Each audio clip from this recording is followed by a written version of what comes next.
1972, La Paz, Bolivia. Aniquilar las fuerzas militares insurgentes. Hugo Banzer, el dictador, sabe cómo se combate a los enemigos del régimen y lo describe paso a paso en un documento confidencial. Aniquilar a todo elemento extranjero. El Bancerato, una forma más de terrorismo de Estado latinoamericano.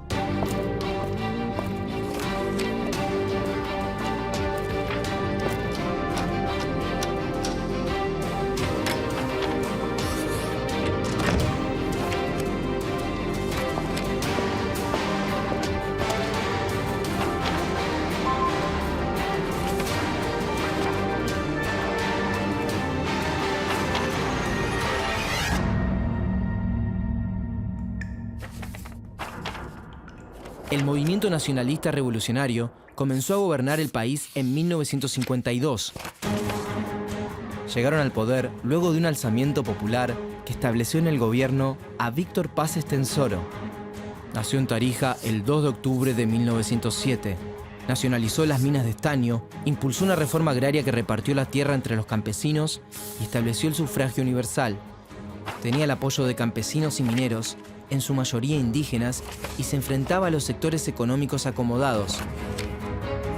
El movimiento se mantuvo en el poder durante más de una década, hasta 1964.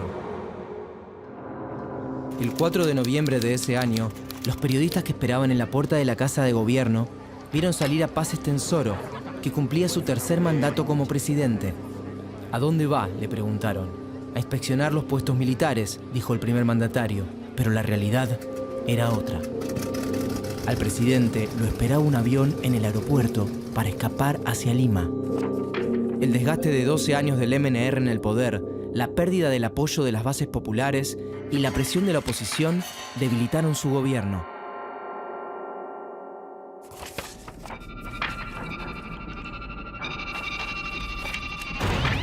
Ese mismo día los militares tomaron el poder. El primer dictador de una larga lista fue el vicepresidente de Paz Estenssoro, René Barrientos. General de la Fuerza Aérea, lideró el golpe de Estado desde su cargo de vicepresidente. Barrientos creció con la revolución y sus ideales, pero se formó en las doctrinas militares estadounidenses. Durante su gobierno dio un giro hacia una política más conservadora y abrió la economía al capital extranjero.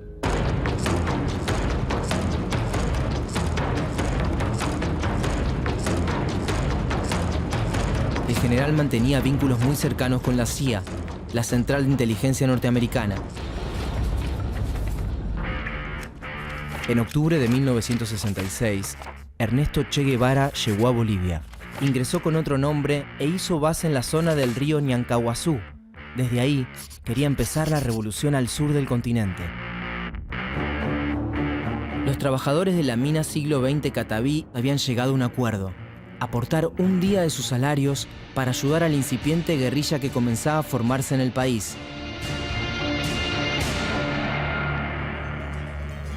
El 24 de junio de 1967, a la madrugada, apagaron las fogatas que habían alimentado toda la noche en la fiesta de San Juan. Ya se retiraban a descansar cuando los sorprendió el ataque de un grupo de militares que dispararon con ametralladoras y bazucas a los trabajadores, a sus mujeres y sus hijos. El atentado causó 87 muertos e incontables heridos. Se conoce como la Masacre de San Juan.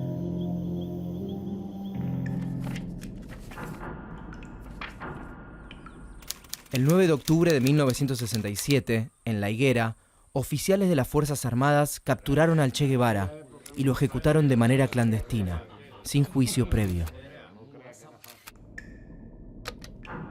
Las palabras no pueden expresar lo que yo quisiera y no vale la pena emborronar cuartillas. Hasta la victoria siempre, patria o muerte. Te abraza con todo fervor revolucionario Che. El 27 de abril de 1969, Barrientos murió de manera inesperada cuando se estrelló el helicóptero donde viajaba. Relativamente inmediato, tomó el poder un grupo de militares nacionalistas que estaban descontentos con la política del dictador. Alfredo Bando I y luego Juan José Torres intentaron reflotar algunas de las medidas que había tomado la Revolución Boliviana. Nacionalizaron empresas, retiraron tropas militares de las minas y de la universidad, devolvieron la legalidad a la Central Obrera Boliviana, aumentaron los sueldos y repartieron nuevas tierras entre los campesinos más pobres. Durante su presidencia, Torres fue más allá todavía. Creó una asamblea popular formada por fuerzas políticas, sindicales, obreros y campesinos que proponían medidas de gobierno. Una de ellas, la creación de milicias populares para defender los logros de la revolución en marcha. Esa idea fue intolerable para las Fuerzas Armadas. También para Estados Unidos, que temía la irrupción de focos socialistas en América Latina. No quería otra Cuba en su área de influencia. En la madrugada del sábado 21 de agosto de 1971, el presidente llamó a los bolivianos a resistirse al golpe de Estado, que parecía inminente. Universitarios, obreros y miembros del Ejército de Liberación Nacional, la guerrilla que había formado el Che Guevara, salieron a las calles, pero estaban desorganizados. A las 18:30, 2 aviones dispararon desde el aire sobre los manifestantes. Cientos de personas fueron apresadas y aún se desconoce el número de muertos. Comenzaba así el régimen de Hugo Banzer Suárez. El dictador boliviano nació en Concepción el 10 de mayo de 1926 y gobernó el país entre 1971 y 1978.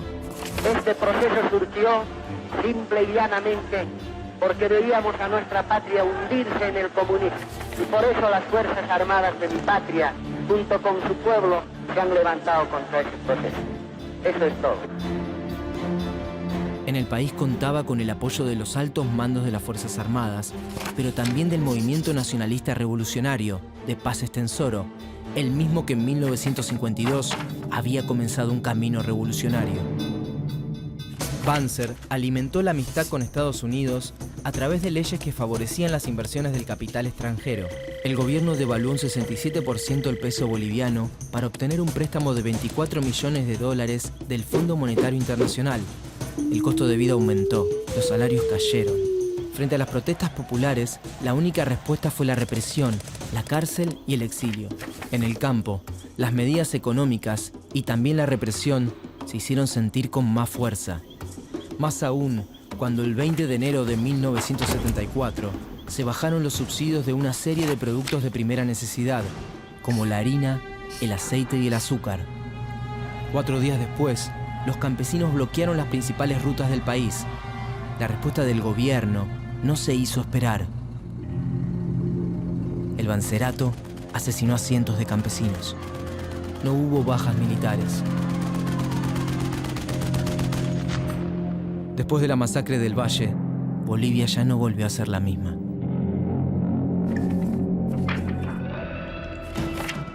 Ese mismo año, Banzer protagonizó un autogolpe y eliminó del gobierno a los partidos políticos que formaban parte del Ejecutivo para concentrar el poder sobre su figura. Pretendía quedarse hasta 1980. La vida cotidiana de los bolivianos se deterioraba día a día. En 1976 había 2.134 médicos para 6 millones de habitantes y solo el 44% de la población tenía agua potable y cloacas. En la década de los 70, las fronteras latinoamericanas dejaron de ser físicas para convertirse en ideológicas. Banzer tenía un vínculo cercano con la Argentina. De joven se había formado en el colegio militar. Ambos países eran socios en el Plan Cóndor, una sociedad criminal establecida por los represores del Cono Sur y digitada desde Estados Unidos para ayudarse en la tarea de localizar y asesinar a sus víctimas. De los 150 desaparecidos bolivianos, 35 fueron secuestrados en Argentina. El 2 de junio de 1976, una noticia sacudió a todo el país. En Buenos Aires, asesinaron a tiros al expresidente Juan José Torres. La muerte de Torres desgastó todavía más la imagen del Banzerato, que reprimió cada una de las manifestaciones en su contra. En 1977, el dictador hizo un último intento para levantar su imagen. Banzer inició negociaciones diplomáticas con su par chileno Augusto Pinochet para recuperar la salida al mar que Bolivia había perdido en 1879. Quería apelar al sentimiento patriótico de los bolivianos, pero Chile solo aceptó seguir adelante con el diálogo bajo la consigna de anexar otros territorios bolivianos. No bien las exigencias del país vecino salieron a la luz, el desprestigio de Banzer se duplicó. Lo acusaban de traidor. La resistencia empezaba a rearmarse. A su gobierno le quedaba poco tiempo.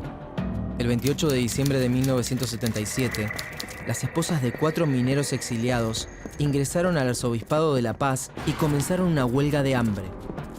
El 31 de diciembre se sumó un segundo grupo de mujeres que se dirigió a las oficinas del periódico Presencia.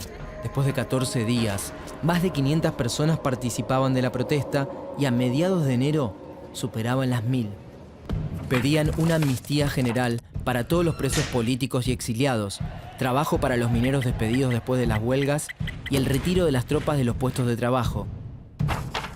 Banzer ya no detentaba el mismo poder que en 1971 y no podía reprimir sin consecuencias a más de 1000 huelguistas debilitados por el hambre.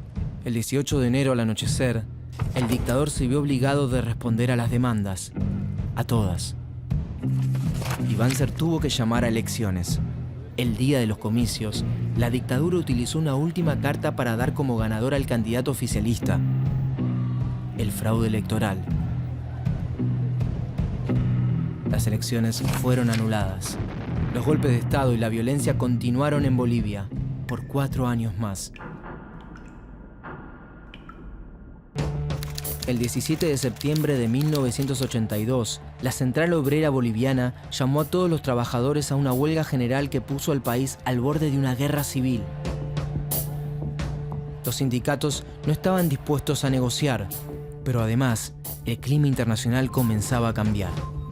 Estados Unidos, que en la década de los 70 apoyaba a cada uno de los regímenes autoritarios de la región, ya entonces se declaraba a favor del respeto a los derechos humanos y la democracia. El 5 de octubre de 1982, el Congreso Nacional decidió declarar como válidas las elecciones realizadas en el país en 1980, que habían dado como ganador a Hernán Siles Suazo, un político de larga trayectoria en Bolivia. 3 años más tarde, traspasó su banda a otro presidente constitucional, Víctor Paz Estenssoro. 18 años después de que las armas tomaran por la fuerza el poder del Estado, se terminaba la larga noche de la dictadura boliviana. La democracia encontró una Bolivia devastada por la pobreza y las ausencias. Las Fuerzas Armadas continuaron influyendo en la vida del país por muchos años más. Sus crímenes y masacres continúan en la memoria del pueblo boliviano.